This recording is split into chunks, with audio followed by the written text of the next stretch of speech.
Welcome to All Worn Out. I'm your host, Warren Meredith. On the show today, it's the one and only Cannabis Jesus, also known as Trevor Phillips. He's a pretty cool guy who loves supporting the local rock scene. Let's find out a whole bunch more about Trevor. Hi everybody, welcome to All Worn Out. It's a podcast about music. It's a podcast about whatever our guests are passionate about. And we hope that you're enjoying it so far. This is episode number 11, and I'm joined by the one and only Cannabis Jesus. Okay, I believe in Cannabis Jesus. Also, known as Trevor Phillips in some circles, but mostly known as Cannabis Jesus. And I would turn around, but the setup here is awkward. Actually, I will. I'll just, there you go. Can you see it, Trevor? Yeah, well, it's coming up good. Good. So Winter did the shirt, because this is something we're going to talk about.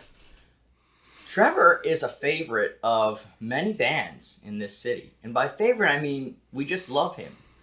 And there's a great reason. There's great reasons for it, mostly because you're a good guy, but we're going to get into your passion for music, your passion for live music, indie music, and, who you are. So let's go back in time. Where was Trevor born? I was actually born at the Winchester Hospital, but I grew up in Osgood. Yeah, Winchester. See, I grew up in Chesterville. So Winchester is 10 minutes away. So Winchester Hospital, cool. Very cool. And Osgood, yeah, cool. I mean, they were all red, I guess. What high school did you go to? OTHS. OTHS? Okay, yeah. Tractor High. Tractor High. Like we had students that would come to school in their tractors. Oh goodness. Yeah, well, I went to North Dundas, so I totally had the similar experience to you, like where in the winter it's all skidoos. Yep. And and in the summer it's tractors and pickup trucks. And that's just because we're in the country, We grew up around a lot of farmers, I think.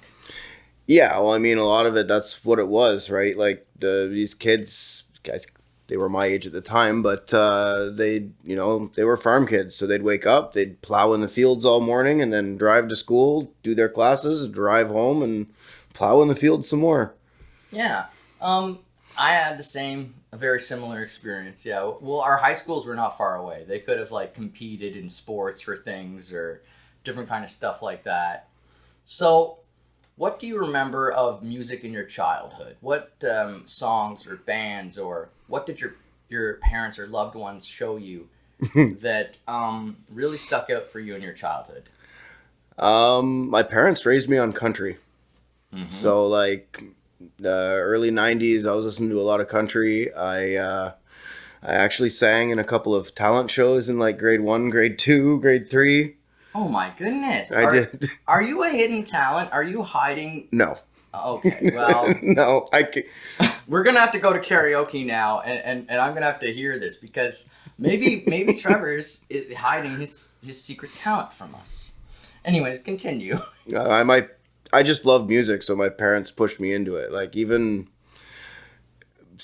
I was singing songs in the backseat of the car when I was an infant, right? My parents would have the radio on, and I'd be bop, bop, bop, bop, bop, bop, bop, bop, grooving to the music. So I've always been kind of, music moves me. Okay, it's always been something you've been drawn to and passionate about. So let's get into what was the first, because I think you're old enough that you would have bought a CD in your lifetime. Yes. Okay, so let's. What was that CD? Korn. Yeah. Okay. See. The Follow the Leader, the one with Freak on a Leash. Okay. See, you and me are probably similar age. We're definitely from. I remember all the guys in my high school obsessed with Korn, Slipknot. Yep. System of a Down. Yep. There was groups of guys that were just obsessed with this stuff, and they wore only those T-shirts. With a few others bands mixed in there. I know the punk side, they were also into they'd have Misfits shirts and stuff like that. But a lot of what I just mentioned, people were really into at the time. Yeah, there was a big punk crowd too, but I was more into I got really more into the hard rock and the heavy metal. Yeah, man, it was pretty good. Like, there was some fantastic options there for people to get into, and it was different. It was kind of fresh. I mean, now I listen to some Korn and I go, wow, that's just interesting. But Well, Jonathan Davis, the more you learn about his history, and he's a very interesting man. No doubt. He had to go through a lot, and that's where his music came from. So, And it was inspiring for you? Like, you liked that as a fan, his backstory? yeah, in a sense, I wouldn't say inspiring because I mean I didn't Mm-hmm. have a lot of the same struggles that he did, but Yeah. just the fact that he was able to overcome it and put it into his music was I enjoyed that. Like Okay. I respected that, I guess you could say. Absolutely. And so the first CD is Korn, Freak on a Leash. Do you remember the second or the third CD? Probably would have been. I mean, like I was big into Static X back then, Mm-hmm. Yep. so Yep. it might have been Wisconsin Death Trip or Machine. Yeah. So what I'm seeing here is like you were getting into hard rock. Not necessarily metal, but you were definitely going into the hard rock. Yeah. All right. So does this grow in high school? Does this develop further into more of a more and more into this hard rock thing, or are you starting to like everything? I've always liked, yeah, more. I got heavier into the hard rock for a while, but then grew into pretty much liking everything. Yeah. And so what was your first concert? Metallica. All right. And how far away did you buy that CD and then go to Metallica? Like, how far away is that in time? It's like 4 years. All right. So I would have bought my first CD. Well, it was when I think it was '99 when Freak on a Leash came out, Yep. Mm-hmm. and then Metallica was 2003 at I believe it was called the Corel Center back then, or maybe it was the Palladium. I think It was the Saint Anger tour. Okay, yeah. Pretty awesome. So you're getting to Metallica. How was that concert? It was fire. It was awesome. I don't remember. Were you drinking that night, or was No. it just too far back? Just Very, very stoned, Oh, smoking a lot. So I went with Cannabis Jesus. Cannabis Jesus. I went with 3 friends. We had 100 level seats. For the first 2 bands, we sat in the 100 level, and we kept looking up, and we noticed they didn't sell seats in the 300 levels, and they weren't tarped off. So we kind of snuck up there for Metallica, and we basically hotboxed the Corel Center. During Metallica, we had basically our own private section. Oh, that's awesome. That sounds like a good time. I've had a couple conversations. I told people a little bit about my thing with Metallica, which is I had these neighbors across the street from me, and they had kids that were the same age as me and my sister. And gosh, I swear to goodness, they were kind of losing their hearing a little bit, I think, at times, because they would blast the Metallica. Their dad would blast Metallica, which was awesome. And, we would I loved it. I remember borrowing that tape, because that's me. I borrowed a cassette tape. It wasn't even a CD. And thinking it was pretty awesome. Okay, so then when did you first go to a live show in Ottawa of an indie band? Well, that would probably be the first festival that Rebel did out in Calabogie, the Mountain Men. Really? Okay, so what year was that? Like I 2018? can't remember. 2017, something around there maybe. Yeah. Maybe something around 2017-ish. I can't remember exactly either. But that was it was a cool festival, wasn't it? Like, they brought out some pretty... They brought out. Unfortunately, I missed the first 2 nights because they did a Friday and a Saturday, and yeah, it was in August, and I was working 2 wrestling shows that weekend, Friday night, Saturday night, so I couldn't go those nights. But I drove out Sunday because Sunday was the quote unquote metal day. They had the heavier bands playing Sunday afternoon to close the show. All right. So I drove out for that.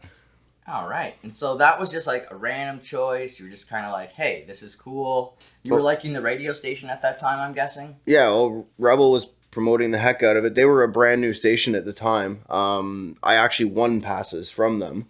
Okay. And Cornicky wanted to meet me, so he's like, when I told him, I'm like, I can't make it 2 of the nights. He's like, well, come out Sunday anyway. I really want to meet you. We've talked a few times on the radio and blah blah blah blah blah. So yeah, Cornicky's a good guy.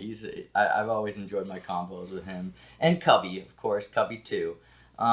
So you get into this, you go there to this festival, and what happens? What happens when you're at this festival?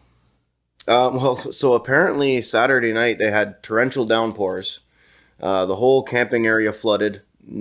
I'd say good 75% of the crowd left.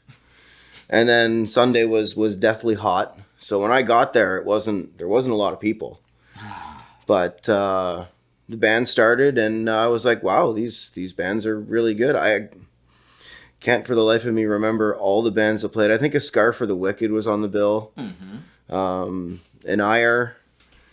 And there was a band from Montreal that ended up not being able to make it because of the storm. I guess the storm was still making its way east. And then when they were trying to drive out, they got caught in it, and then they ended up not being able to make it. And Ire played a double set. Sweet. Just because Ire played second last, and then, Cornicky came out, and he's like, unfortunately, the last band can't make it, but Ire is going to come out and play a second set for you guys. We opened for Taming Sorry, my band opened for Ire at our very first time getting to open for the Lazies. And they were just... I was at that show. Of course you were. I mean, of course I would expect. If you had said you weren't at that show, I would be like, what? Excuse me? But anyways, Ire are great guys and a lot of fun to work with and share a bill with. They're really cool people. So that's interesting. And so you stuck around. And another interesting point that I found interesting that you said was, like, there wasn't that many people there. But that didn't deter you. You didn't, like, get back in your car, turn around and say, oh, well, it's not a sold-out event, so I better hit the road. This probably isn't going to be great.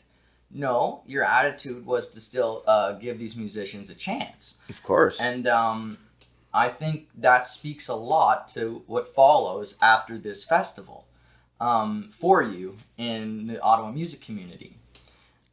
Because, your presence became obviously more and more. So what else happened at this festival? You became friends with the lead singer of Ire? No, the drummer, Chris. You became friends with Chris, the drummer? Yes, okay. So that's kind of a funny story. When I got there, like I said, there wasn't a lot of people there, and I end up shooting the breeze with this guy Chris at the front of the stage, right at the railing, and turned out he was a big wrestling fan. So we talked about wrestling, we talked about music, and it was like, oh cool, this got a new friend. And anyway, Ire was about to play, and I had no idea Chris was in Ire. The whole time I was hanging out with him all day, like they were about to play, and I'm thinking, well, where's Chris? He's gonna miss this band. And then all of a sudden he walks out on stage, and I'm like, what the hell's going on here? That's awesome. So right away you had an experience of like making friends with one of these bands and like hitting it off, and making a connection with one of these local independent bands that rock, quite frankly, and kick ass. So after that, do you remember kind of what show you went to after that? Did you keep following in Ire? That was essentially it. Like I think that Lazy show might have been not long after that, and I went to see the Lazies because Ire was opening, and then you guys were awesome. The Lazies absolutely blew me away. Yeah, and like Civilian, for example. Do you remember the first time you would have seen Civilian? That would have been probably might have been, they played that Rebel Fest at Lansdowne. Mm-hmm. I think that might have been when I first saw them. Okay, because, I mean, you're a big Civilian fan, yes? Right, yeah. So there you go. I'm a big Civilian fan. He's a very big That was actually my very first tattoo. There you go. And it probably hurt good. Probably felt good. Like, yeah. My tattoo, like, I felt really awesome when I got it. And then I was like, I'm not getting another one. No, I'm addicted. I'm addicted to tattoos now. I love them. And a really good friend of mine is a tattoo artist. So I get a good friends and family discount from him, and so my tattoos don't cost an arm and a leg. Hey, that's pretty cool. Yeah, well, maybe I'm back in the tattoo game after all. I'll have to get that name of that guy there. No, I'm just joking. So, Civilian, you see them live, and they hook you in, and like you must have liked them right away. Yes. Oh yeah, yeah. Yeah. And That style was kind of like what I got right into, like the heavy. It's not quite hardcore metal, but there is screaming. There's good riffs. There's breakdowns, but there's also the clean singing and Okay. more hard rock-esque style. And so then you met those guys after the show? Yeah, probably. I was backstage a little bit at Rebel Fest because I volunteered. So, Awesome. um, yeah, I can't remember exactly. It was just more. They blew me away, and I started going to all their shows, and then I think they started noticing, hey, you're here again. Hey, you're here again. Yeah, because I've always given credit over the years. I've always said, because we're going to talk about the group, that you also have the tattoo. We're going to talk about it and how it developed and everything, and organically grew into what it is so far.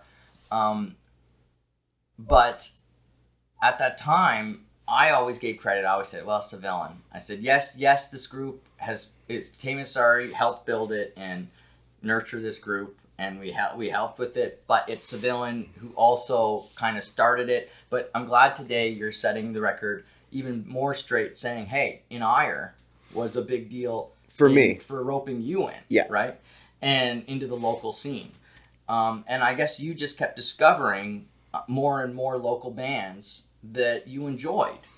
Yeah. Such as Winter, or who else? Sunday Riot Club, or there's so many bands that you support that I find I see so many people, bands putting pictures up or making T-shirts or whatever it might be, paying homage to. Well, this started as a joke. Well, you were at what festival were you at? That was Blues Fest. That was at Blues Fest. Last year, Blues Fest Foo Fighter night. I get there, and Lauren from Winter is wearing this. Mm-hmm. And I'm like, wow. And it was just supposed to be a one-off. It was just supposed to be like he's going to wear it on stage sometimes. Like, it was just supposed to be his shirt. Yeah. But then people started messaging us, where can I buy one? How much? You should print more. So Winter did a run of them, and they sell them as merch. Oh man, when they played with us in Kingston and I saw the shirt, I was a little bit jealous. I was jealous that I didn't think of it. And I told them, I told them that, and they were like, "Well, you're gonna get a shirt. You get a shirt." And I was like, "You're dang right," because we all appreciate you and in the group, which formed. Show that tattoo if you will. That's the airplane. Okay. Paper airplane with pulling a scarf. And how did that come about? What does that represent? So it represents kind of two things, really. It represents the road trip crew, which is my group of friends, Connor, Kylie, and Super Kyle, and myself, and that we travel around to various shows, Toronto, Kingston, Montreal, Oshawa, Barrie, like everywhere. I can attest that, like, when you guys came to support us at Canadian Music Week, I think 2 years ago, maybe 3 years ago, whatever Toronto. It was, it really blew my mind. Like, I'm blessed. I have some great people supporting me, including you. But it's just still mind-blowing when people do something like drive 5 hours to come and, support you, make you feel a little bit better when you go on that stage. And I've got Kylie and Connor, they're going to come on as well, and Super Kyle. So we'll talk to everybody from the road trip crew. But I felt it was appropriate that I bring you in first. And about Super Kyle also was introduced to me because of the Lazies. And he came to a Lazy show and kind of liked us as well. And when he came, I was like, I have to run around everywhere. I can't stay in one place for very long because I'm needed here, and then I'm needed at merch, and then I have to do a sound check or whatever it is. And so I just can't stand still. for very long. I'm very bad at it at shows because I'm nervous. So just like I have to go. Yeah. So I'm there outside with you guys, and I'm just kind of like, dang, like, who do I leave Super Kyle with? Like, who do I know will get Super Kyle down the stairs to the Brass Monkey?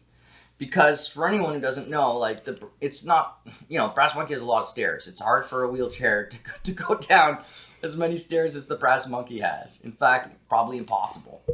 Because I think they had an elevator, but it wasn't working. But anyways, you guys carried him down. Like, I remember specifically bringing Super Kyle over to you guys and being like, here. Super Kyle, meet the road trip crew. They're a bunch of awesome people. They go to the shows. They know their music. They're sweet. And I know that they're going to take care of you. And I believe it was Sean Fagan maybe who helped you carry him down, and maybe someone else. Like, again, Sean's a wicked guy. If he's not official road crew by Tattoo, he's road crew, like, affiliated for sure, with Kathleen Mayer. So, yeah, that's kind of my memory of that. And Yeah, Kyle, that was when we met Kyle. yeah. I unofficially met Kyle when I was in the front row for Slipknot and his wheelchair went over me. Mm-hmm. but Super then Kyle. I officially met Super Kyle at that Lazy show. Excellent. And I feel great that I think all the bands do. Winter and Seville, we all feel great that we're able to play a role in a really cool friendship and something that's really just awesome to see, really.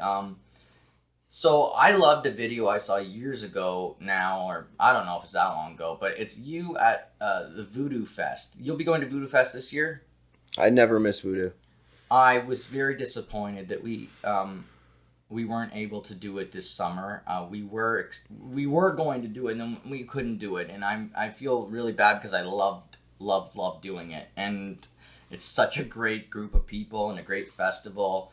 Yeah, Voodoo's turned into more of a community and a party than a music festival per se. Like, it's still a festival. You still buy tickets. You still go see bands, but like, it's the same people that go back every year, and we've all become friends over the years, and everybody knows each other. We all respect each other, and it's one big party with live bands playing all weekend. Yeah, it is something special, and you get to hang out with the bands. The bands are going to hang out with you. So if you're watching, check out Voodoo. Also, another festival that I did years ago that I'm pretty sure you went to, Whitewater Rocks. Yeah. Did you ever go to that one? I went to Whitewater Rocks last year. Okay, awesome. Yeah, I did it, I think not since like 2019 or something, but again, Mike Graham doing good work on the local scene there. For sure. Especially he's got the website and all the radio shows now, and he's promoting hard for the Ottawa Valley bands for sure. Exactly. And connecting Ottawa with another area that, like you said, the Valley, like, it's a little bit a ways from Ottawa, and so I think it's important for Ottawa bands to recognize all the small towns and villages and everything around Ottawa, because hey, there's people there. If there's a bar in town, try and see. Like, I remember asking the bar in Chesterville years ago, that's now closed unfortunately, but at the time, I remember asking McCloskeys, like, can we come to a show? Sure. And I brought Evil Creek out, and Evil Creek has taken over Chesterville ever since. They keep going back. They played the fair there. They took over my hometown, and I told Cliff and them, I said, that's not fair. That's my hometown, and now they pretty much, they own it. Evil Creek owns it, but that's okay. It's all right. But yeah, everyone should keep their eyes open for opportunities like that. Like, I saw Beyond Driven, which is a very good band. They are awesome. You're a fan? Yeah. Excellent. Yeah. Well, it was Doug. Yeah, Doug. When Doug joined them, I was a big fan of Hard Labor, and then when Hard Labor split up and Doug went and joined Beyond Driven, I followed him, and yeah, Beyond Driven's fantastic. Yeah, I really enjoyed them too. So I saw, for example, they were doing a show I think a year ago or something like that at the Navan Fair, and it was a fantastic opportunity with a huge crowd and a great opening opportunity. And again, they're not looking in Ottawa, they're not looking in downtown Ottawa, but in the area, and a pretty smart pickup, So definitely something bands I think should be aware of. And if you're in a band, you got to look out for people like this guy here and the road crew, because I think you guys make a big difference in the energy that is at our shows. Like when we show up and we see you guys, it's almost like showing up to work and seeing your coworkers, and you're punching the card, and these guys are going to work with you, and you're up front, or you're up front and center stage, supporting us, or Kyle's up in the air, so supporting us, getting the crowd and getting everybody really excited, Yeah. and not afraid to come up to the front of the stage, not afraid to dance, and two bands. I mean, man, that is so cool. That takes so much stress off of our shoulders, because we're always worried that people aren't going to enjoy themselves. I think that's a normal anxiety or fear to have, but like, I don't know. You guys have always been supportive that way. And I remember in Toronto, Connor telling me, I was very nervous. I was very nervous before going on stage. And Connor had like, I don't know, eight or nine rum and coke. It was double rum and cokes. Yeah, he had a lot of rum and cokes. And I was telling him like that I was nervous and whatnot. And his reaction and his response was like so heartfelt and so genuine that I almost wanted to cry. Connor gives the best pep talks when he's had a few. It was such a great pep talk. He was just took me by the shoulders and was like, you just have to be yourself, and they'll love you because I loved you when I saw you being yourself, and you weren't doing anything special. And I just remember thinking, Mr. Rogers, is that you under there? Because just so kind, and but everyone in the group is. All four of you are super kind people. And Kylie too. I mean, I've got great stories about Kylie, as I'm sure you do. I remember the video of you guys at Voodoo singing about being dwarfs or something. Diggy diggy hole. Yeah, and that was our Voodoo pre-party. Oh man. So Joe, the guy who runs Voodoo, he was very generous and allowed us onto his property the night before Voodoo. Okay. So me, Connor, Kylie, and Kyle went, and we had our own little solo party at our campsite the night before. Oh, that's so cool. And it started pouring rain on us. And Connor happened to have a giant, like, 8-person tent. So we put all of the air mattresses and stuff, we jammed them all into my tent. And then we brought in our lawn chairs and everything into Connor's tent. And we all hung out inside the tent, listened to music, got drunk. I mean, I remember watching that video. And then, Wind Rose. They're I forget exactly what country they're from. They're European. And, they do a cover of a song called Diggy Diggy Hole, which I am a dwarf and I'm digging a hole. Yeah, I mean, I saw the video and it made me really want to be there with you guys. Like, it made me be like, I saw Kyle, like, really getting a kick out of it and having a great time. And I was just like, I really want to be in that tent in the rain right now because they're having a blast. And that's we always have fun. That's our motto. And that's kind of what is so, again, what we love so much about you guys is like, come rain or shine, it doesn't really, or the size of the crowd or whatever. You guys are just so consistently supportive and having a good time, genuinely. Like, you're not thrown off by a lot of the weird things that I see other people potentially thrown off by. So yeah, I find that very, very cool. What other bands are you sort of attached to? I mean, there's Civilian. I mean, the support you give to Taming Sorry, in Ire, Winter. I could probably go on for about half an hour just naming bands like Cynical Sons. This Disaster. I'm actually wearing this because they're dropping a brand new music video tomorrow. Yes. Music videos. How many of our music videos were you in? In how many music videos for Taming Sorry were you in? 3. And you've been in music videos for Rocking Engine, right? No, I wasn't in their music video. I'm part of their stage show. Okay, awesome. Well, that'll probably lead to a music video. Maybe. And I mean, so you did the 3 music videos with us, and they were fun, right? Like, you had a good time. Oh yeah. Like when Crazy, I couldn't believe that property.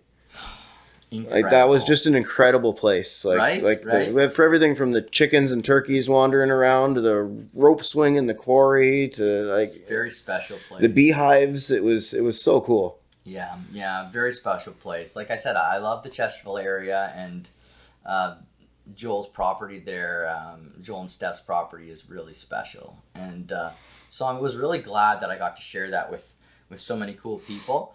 And then you were in the pirate music video, and I thought you fit in perfectly. Your costume was great. And again, I had a lot of fun that day, just going around on the boat and, you know, Well, that was really cool because I used to work at Mooney's Bay. I watched that pirate ship take the kids out every day, and I'd always wanted to go on it. And thanks to you guys, I got to go on it. that's so cool. And then what was the other one you were in? No Shelter, No Shelters. the one at the roller derby. Oh boy. And Kylie told me what happened to the roller derby. I had no idea, folks. But I mean, the roller derby burnt down. I mean, thankfully, long after we were gone. But Well, I think they were before it burned. I think they were planning on closing anyway. yes, yes, things didn't work out so well for that place. But we did. We have captured it in a time capsule, so it will never go away now. That place in itself was a time capsule. Like I walked in there, I was blown away with how retro everything was. Like Yeah, like 70s, everything 60s, 70s style. Very small doorways, tiny locker rooms, like everything about it was kind of, was like you said, very retro. multiple disco balls. Yeah, man. It was kind of a dream come true in many ways finding that place, because I was explaining again in another episode. I was saying like my initial idea was I wanted a roller derby with like two full teams of girls like going at it, like beating the crap out of each other, like in a real roller derby match. Because I have a friend, Sundance, who was in a team in Toronto and told me stories about how mean they are and how vicious they are, and I was like, that'd be cool for a music video. And guys were like, we're not going to be able to convince two teams and like choreograph that, this and that. And I was like, damn it. Then one day I'll have my way. And then Alex was like, look, I found us this place and we can have a nice roller skating video. It's not going to be fighting. There's not going to Wow. be any. Didn't you get dumped in a garbage can? Yes, and I did crack my rib because we did the take 11 times. And on one of those times, they bumped my rib into the cage. I was like, I'm fragile. But, I mean, that was a lot of fun that day. Joe, you showed up late. I'm sorry, I'm not trying to put you in trouble. But, I mean, it was hilarious. Just everything that happened that day, the way it went down, it was pretty fun, epic day. I brought a date that day, which is not common for me. Like, I don't normally have dates at shows or anything like that, but at this particular music video, I had a date, and it didn't work out afterwards. It was kind of, so I'll never forget that as well. That was kind of like a weird piece to that. But yeah, you were supporting us all those years through all those music videos, and I really hope we get to do another one and get you back in there again. It's always a lot of fun. As we call it, the silver screen, or whatever it is. So, by day, what are you up to? Well, work-wise, career-wise, I work for the city of Ottawa. I've been there 20 years. Worked my way up into a supervisor position. So, like, I've done everything from plow sidewalks to plowing roads. In the summer, I cut grass in parks. That's very cool. And, like, so, I mean, an awesome, like, 20 years. So, pretty much, like, out of high school and in with those guys kind of thing? Yeah, my uncle got me on as a summer student, and when my student tenure was up, like the end of the summer, my boss at the time just came to me. He's like, "What are your plans for the fall?" I said, "I've got no plans. I'm looking for another job." And he goes, "Well, apply for the city, and you might have another job." Awesome. So I applied, and yeah, literally it was 8 days after my 18th birthday. It was my official start date. Did you find in Osgood High that there was a lot of bullying that went on there, or any type of, like, when I went, for example, when I went to North Dundas, there was people that would like flick quarters at people in the hallway as they walked down the hall and mean stuff like that. And I would just say, yeah, there was some bullying that went on in some of these smaller communities. So I just didn't know if you experienced that at all, or if people at Osgood were cool. Um, if there was bullying, I didn't see it. That's good. I had in high school, I had my little close circle of friends, and we just kind of hung out every day, all day, and that was it. That's awesome. We were, lunchtime, we were the ones up in the corner playing poker. Okay, it sounds very that 70s show. It's just the way you said, like, we got our little group and that's it, and we're going through high school. And it's like, okay, I get it. That 70s show. Awesome. Very cool. Kinda, yeah. You know, like, you're all got your characters and your roles in the team, and yeah, I think that's kind of like what high school, they call them cliques, but I really think it's kind of like people have roles in the group, and they take it on, like, be taking care of people in the group, or trying to make them laugh, or trying to be the ones that, leads people in activities. I think it's kind of like that. So I kind of envision you then with them like rocking out to Corn and whatnot, and having a good time. But what other festivals have you, or local events have you found that have been cool, or that people should be looking to support maybe? I'd say for the most part, just you can follow the bars and the bands on social media, and like, I mean, yeah, give well, people a one chance, thing, pretty much. there's Panda, if you're into the heavy metal, like Panda Fest, like that's this weekend Okay, that's at Brad Lake's Brad Lake. Another one of my event. tattoos, Pandemonium Promotions. Yeah, there you go. So check out it's called Panda Fest. Check that out. I think like the Fortunate Losers are playing that, I think. I think so, yeah. Winter's playing it. Hyena. Okay, yeah. Who else? Marble Ghosts. Okay. They're Yes. fairly new to the scene, but they're really good. We played with them in January when we played with the Lazies, and yeah, Marble Ghost, very cool. Definitely worth checking out. Yeah. Who else? I'm drawing a blank right now. It's okay if people check out Panda Fest. Think he's bringing in Truth Teller again for this. Yeah, if you're into the metal, definitely get out there and support local metal. We're going to have some different metal guys coming in here on the podcast, and I'm very excited. We already had Rohan. You've seen Resist the Throne and supported Rohan. Resist the Throne, they're amazing up-and-coming band. Like, just young guys, very driven. They you can tell they every time I see them, they get 100 times better. Like, they've got really a bright future. Yes, absolutely, and like just really easy, down to earth dudes to talk to as well, which is a nice thing as well to find in this. So are you into hockey? Big Sens fan.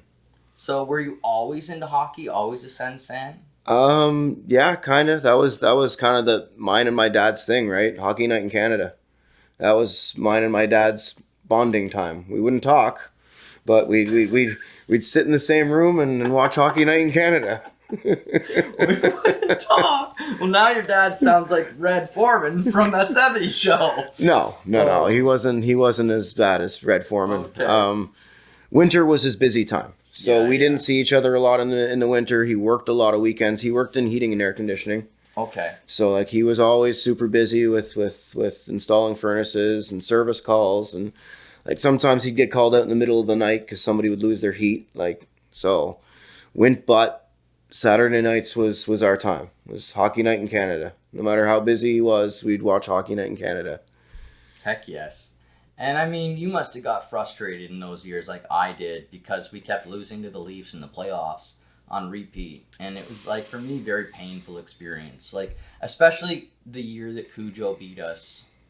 And it like went to game 7, I think. Cujo beat us, and it was very painful that year, because I think it had happened. We had the better team that year. We got beat by a better goalie. Yeah, that year really hurt. It was like, oh my God, these Leaf fans are never going to shut up. And they never have, and they never will. No, even though, and I'll always say this, right after they beat us in the playoffs for the last time, they went on to miss the playoffs for 10 of 11 years. Leaf fans tend to forget about that. Yeah, and, well, they've got their own problems, too. I mean, that's the thing. Even though that's a whole other podcast. Yeah, that's for Steve Dangle and all of his friends to talk about in Toronto. But, I mean, for us Sens fans, it was a painful time. It was. But then we got 2007, and we thought, oh, here comes the light. here comes the Stanley Cup. I can see it. Because like that whole season, that line just blew through everybody. The pizza line. Yeah, man. And it was so exciting. And like Heatley was just, every time he one time the puck, it went in the net. And every time Spezza had it, he was passing it. And if they recovered, Alfie was doing something incredible. Yep. And that was such an exciting season. And then, again, heartbreak. The Ducks just make us look like an absolute piece of regular poo-poo when Giguère just, again... Stood on his head. And Pronger smashed the crap out of anyone who tried to stand in front of him. And I mean, you need front presence in the playoffs to score. You pretty much need it now, period, in the NHL. And don't forget, Hasek got hurt. That was in the Olympics. Hasek got hurt in the Olympics, and we didn't have him for this playoffs, and we had Ray Emery. It was like, Ray was fine. He did a great job. He got us to the dance, but I think in the dance we needed the Dominator. And man, oh man, was he good for those 32 games. And did it ever feel great? And that's why I'm so excited for Allmark. It's like, oh yeah, dude, yes. This guy has the best numbers of any goalie we've ever had besides Hasek. And I think his numbers are even more consistent than Hasek's. And he's done that spending most of his career as a backup.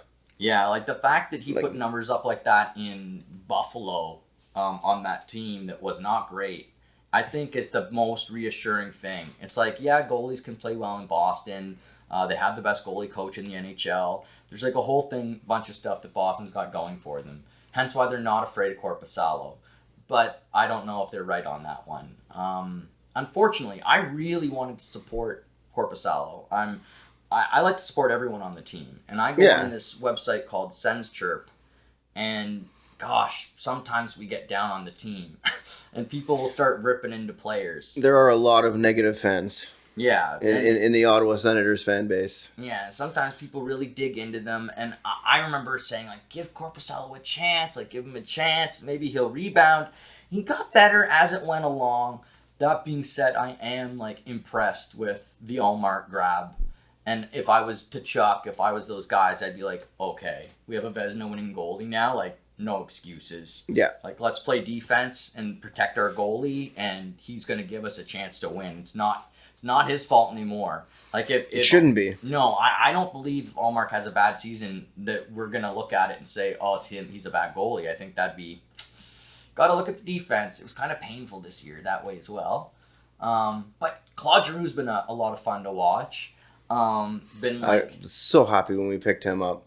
Yeah, he's like a great bright spot in kind of a bit of a dark time, along with Brady being this beast. And you got Jimmy Stu. He's gonna have a bounce back year. I think he was hurt a lot of last season. Like, you could see when he was playing, he had the tape on his shoulder and back of his neck. So I think he was playing a little worse for wear last year. He's going to come back healthy this year, and the kid could score 40 goals. I hope he does. I really hope he does. And I hope Josh Norris returns to form. I hope Josh puts up 25 goals or 30 goals and shows people, I'm not done. I had a horrible injury. A couple of horrible injuries. Took me time to recover, and I'm back. I'd love to see that. And Drake Batherson, I'd love to see him take a step in his game, because he still has another... one more level to get to, I think. And when he gets there, I think he'll be very, very dangerous. And I've been hearing all summer, he's been calling all the new players. Everyone who's been coming in, like Allmark has said, oh, Tkachuk reached out to me, Coach Green reached out to me, Drake Batherson, and everyone's saying Drake Batherson reached out to me. And I'm like, okay, interesting. So he's seeing himself as a leader. Team first. And team first attitude. And yeah, so I'm very pumped for this season. That being said, I was pumped for last season. I'm pumped every season. Last season I think was a bit of a setback. I mean, I would have liked to see them at least make the playoffs last year, but we'll see what happens this year. Yeah, exactly. And they drafted a 6'7" defenseman, so yeah, that's a big boy. That's 30 goal scorer in the WHL. Which is saying something. The Western Hockey League is not known for its offense. It's not generally known for its defensive offense. Yeah. Yeah, because I'll tell I'm you, seeing a lot of Chera in this guy. He's they're reminding me a lot of Chera. yeah. Oftentimes you won't see many like Western Hockey League goalies get drafted high or like even drafted because unlike the Q, there's a lot of shots in the Q. At least going back, I don't know if it's still like that, but for years the Q was a lot of shots, and so that's why you got guys like Patrick Waugh and Tebow and all these guys coming out, Jaguar, all coming out of the Q, Brodeur, because they were facing like double the shots that the goalies in the WHL were facing. Yeah, they were developing a lot quicker because they were getting the action. Yep, they're facing that rubber, and I mean for the Sens this year, I see that they've like really rebuilt their farm team as well. Looks like they give a damn about it. For years, it's just kind of looked like it's an afterthought, and whatever ends up on the farm team ends up on the farm team. Whereas this year, I see them acquiring pieces that can actually help them win. Like they help Belleville win. Exactly, help Belleville win and help that crowd get excited because we want the fans in Belleville to be excited and proud of their team and support it just as much. It's pretty important that it's there for the community. So you were never a Leafs fan. You were never because I was a Leafs fan for a year, maybe even 2. There's a picture of me when I was really young wearing a Leaf shirt, but I like to burn that picture. I don't even know why I was wearing that shirt. My dad actually tried to, before the Sens became a team, because the Sens became a team when I was like 7, 8 years old. So I think before the Sens became a team, my dad would have loved me to be a Boston fan, because my dad was a Boston fan. Yeah. Well, but then the Sens became a team, and we both became Sens fans. So my my cousin's child is obsessed with Boston right now, but just because the color and the style of the jersey, like he also likes like we're dressing up as the mascots. He's 5, so he's like kind of scares me. Like he comes on the phone camera and he's wearing like the Toronto Maple Leafs bear mascot thing, and he's got gloves on like little bear paws, and he's doing like little mime dance, and he's being cute. He's cute, okay, but he's scaring the crap out of me. Like all I'm seeing is like this little like little nightmare figure, But anyways, he's a good guy. Daxon, you're gonna come on the podcast. We're gonna let you sing. Daxon likes to sing live too, just like you did when you were young. So another thing I know about you is that you support the local wrestling scene, which I spoke about with JS a little bit. His work with the Gatineau wrestling scene, but you support the one in Ottawa itself. Yeah, mostly Ottawa. C4 is it called? Yeah, C4 is the big one in Ottawa. Actually, kind of important if you want to look it up. They've got a big charity show coming up next month. I forget the exact date. It's called Fighting Back, Wrestling with Cancer. Fighting Back, Wrestling with Cancer, next month. C4. Google it. Check it out. They've been doing it for, I think this is 11 or 12 maybe. They've done it years, and they've raised well over $100,000 for Canadian Cancer Society. They do it every year. They usually bring in a couple of big names. I think this year Donovan Dijak is going to be on the card. He spent some time in WWE. Cool. So like you enjoy the caliber of wrestling? It's fun to watch. C4 is. I would rather go to a C4 show than go to a WWE show, to be honest. That's awesome. Because it's just the wrestling is great. It's once again like music, like the Ottawa music scene. The Ottawa wrestling scene has become a community. Mm-hmm. Like everybody knows everybody. The wrestlers interact with the fans. They come out and they sell their T-shirts. You can take pictures with them. You can shoot the breeze with them for a little bit. Like all the wrestlers are very friendly. I can't remember. It's amazing that you're part of both groups, and I'm glad that C4 is doing well and able to put these events on successfully. It's a great thing to hear that that's happening in Ottawa, and then also know that in Gatineau, right over the river, they've got their own thing going on as well. I think wrestling is on the comeback big time and on the up swing. When I first started working with C4, I work kind of when I do. Music's kind of been taking a priority. I've been going to more shows, and there's always concerts on the same nights that the wrestling shows. We're not going to just give you back, Trevor. So I'm sorry. But when I first started working with C4, we were running out of the Knights of Columbus in Vanier, and their crowds were like 200 people, which was good. That's solid. But now they've moved to St. Anthony's Hall in Little Italy, and they're getting like 750 every show. Wow. Like they're selling out. They're turning people away at the door. The room is packed. They've grown big time. That's amazing to hear. That's very good to hear. I mean, look, the more we get back into supporting local and supporting the community, especially like all the arts need it so bad. They need it as bad as the restaurants, as bad as everyone else, and it's great. It's great to hear that. And yeah, man, like I loved wrestling growing up. I saw Stone Cold and I saw The Rock in Montana's, and they had a little fight with each other just for us kids. We walked in and they were having a beer before wrestling over at the CTC, and Big Chocolate Mark Henry was there, and a little couple of Korean guys who were twins of some kind, and they had matching outfits, and they were gonna be doubles wrestling tag team. Can't remember their names. Yeah, all these wrestlers were in there hanging out, just like the whole bar to themselves. And some server took the lock off the door for the public before the wrestlers actually finished their beers.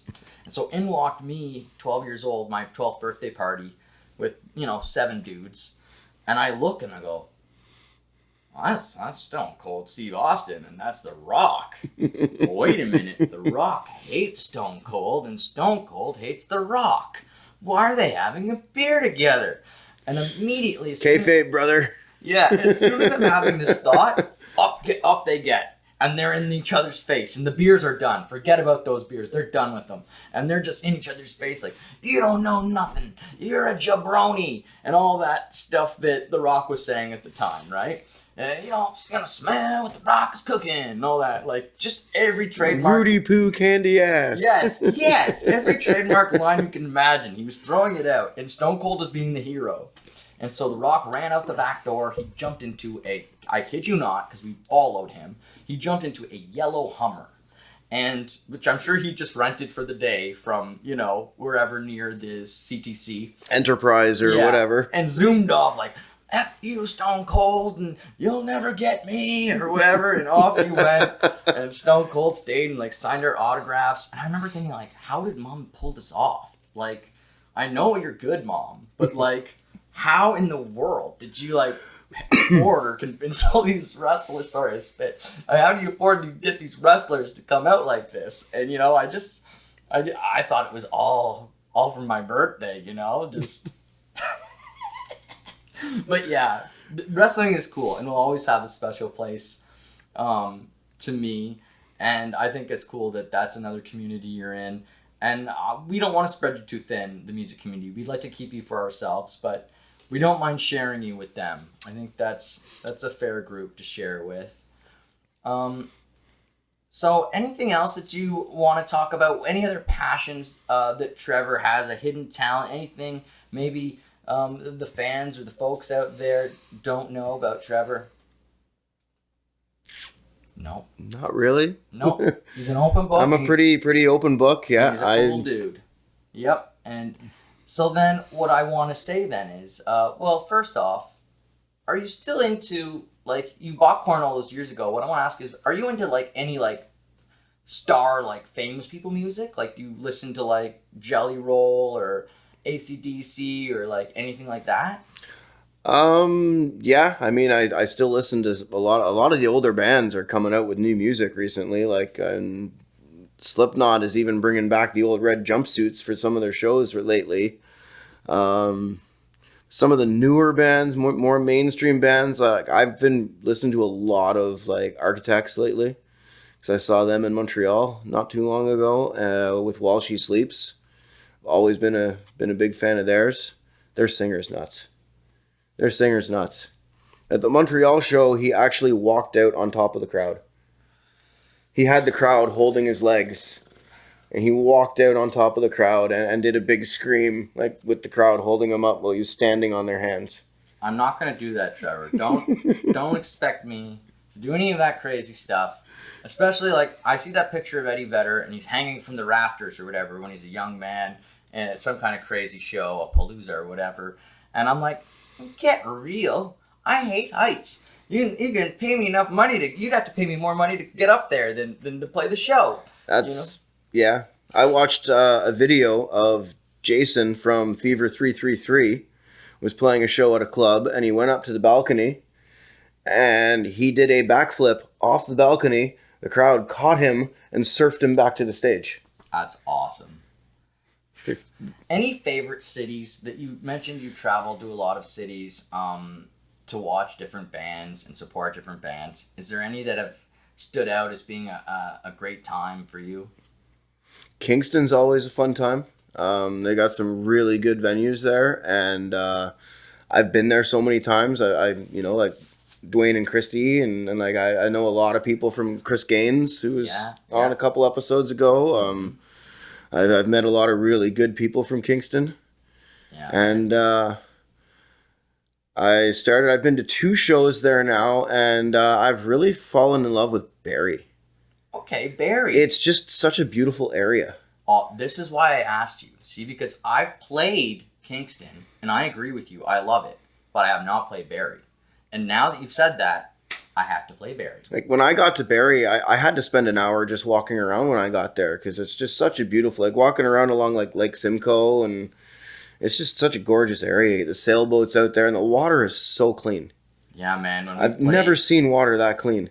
Lake Huron was like pretty amazing when we went out there to play a show, and it's like such a drive, but it was so worth it, you know.